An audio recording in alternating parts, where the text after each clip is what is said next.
Bonjour Frédéric. Bonjour. Nous sommes le 27 août, il est Oui. 8h33. Et peut-être ce matin, faites-vous partie les uns et les autres de tous ceux qui rentrent de vacances avec plein de beaux souvenirs et surtout beaucoup de photos souvenirs de vos vacances. Alors, est-ce qu'il va falloir faire le tri?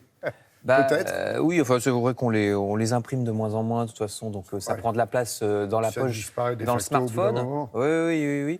Vous avez comme moi un certain âge, donc vous vous rappelez qu'il n'y a pas si longtemps, quand on partait une semaine en vacances, on avait une pellicule de 24, voire 36, et c'était bien suffisant. Oh, moi, il y avait plus, c'est beaucoup plus Parce moderne. que vous étiez un passionné de la Ah, photo, je suis mais plus jeune, c'est tout. voilà.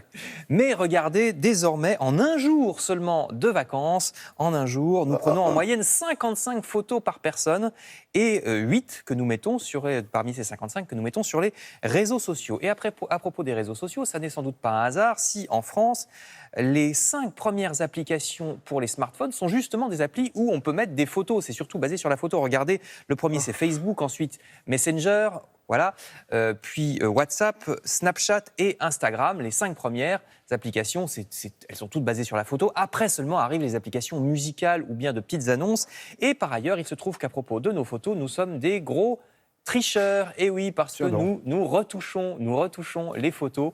49% d'entre nous avons déjà retouché des photos, un peu plus les femmes que les hommes et un peu plus les jeunes que les plus âgés.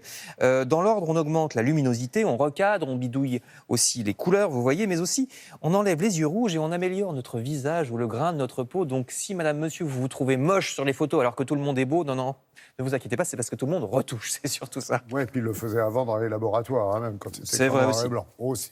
Bon, cela dit, c'est vrai, ça nous rappelle quand même que le smartphone n'a qu'une quinzaine, non? Une quinzaine d'années seulement. Eh ben exactement, parce que tout ce dont je viens de parler, que ce soit les réseaux sociaux ou la retouche, c'est surtout grâce au smartphone. Et donc, le fait que les smartphones soient arrivés à tout changer, et c'est pas si vieux, parce que rappelez-vous que le premier iPhone, c'était quand ? C'était 2007. Donc le temps que ça arrive chez tout le monde, ça fait à peine une dizaine d'années. Et oui, à peine une dizaine d'années. En 12, ouais. Et donc ça a remplacé le marché traditionnel de la photo. Hein. Désormais, tout ce qui est le développement, évidemment, l'impression, ça est réduit quasiment à zéro. Ce mouvement a commencé en 1995. Là, vous voyez au journal télévisé de 95, le premier appareil professionnel, numérique. Donc, le journaliste explique qu'il n'y a plus besoin de pellicule, qu'on a une carte mémoire, qu'on peut donc voir le résultat tout de suite en l'insérant dans un ordinateur. C'était la première fois que ça se faisait. Et alors, quel progrès par rapport à ce que fut longtemps la photo? Parce que depuis l'invention dans les années 1820, c'était quelque chose pour les professionnels. Il fallait un gros appareil, comme vous le voyez.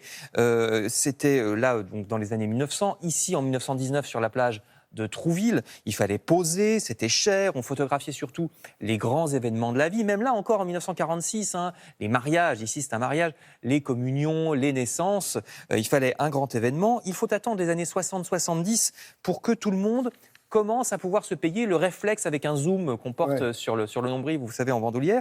Mais il faut toujours développer la pellicule, l'envoyer dans un laboratoire, ça coûte cher, ça revient que 8 jours après, on se rend compte que la moitié des photos sont ratées. Et que tout le monde fait la gueule. Voilà, tout ça jusqu'aux années 70. Il faut attendre, par exemple, pour les photos de classe, les années 1970 pour qu'on commence à être en couleur. Vraiment, c'est pas si vieux que ça.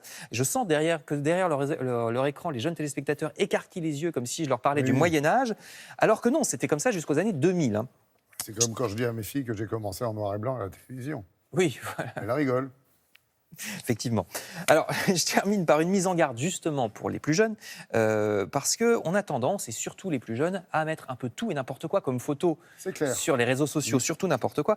Donc, n'oubliez jamais que c'est ce qu'on appelle votre e-réputation, et que la photo très rigolote, où vous avez l'air parfaitement stupide, vous fait rigoler sur le moment, mais que dans quelques temps, peut-être dans pas si longtemps, vous ne serez plus très fier de l'avoir mise en ligne. Or, rien ou presque ne disparaît sur Internet. On pourra toujours retrouver une idiotie que vous avez faite en photo. Donc, faites attention à votre e-réputation à propos des photos, même de vacances. Oui, certaines même idioties sont fatales, quand vous faites comment ça s'appelle, des selfies, et que vous cherchez des situations un peu délicates, etc. La plus dangereuse, ou que vous faites... et c'est là qu'il y a des accidents. Que vous voulez aller dans le restaurant que tout le monde a mis sur Instagram et que ça fait une queue. Merci Fred.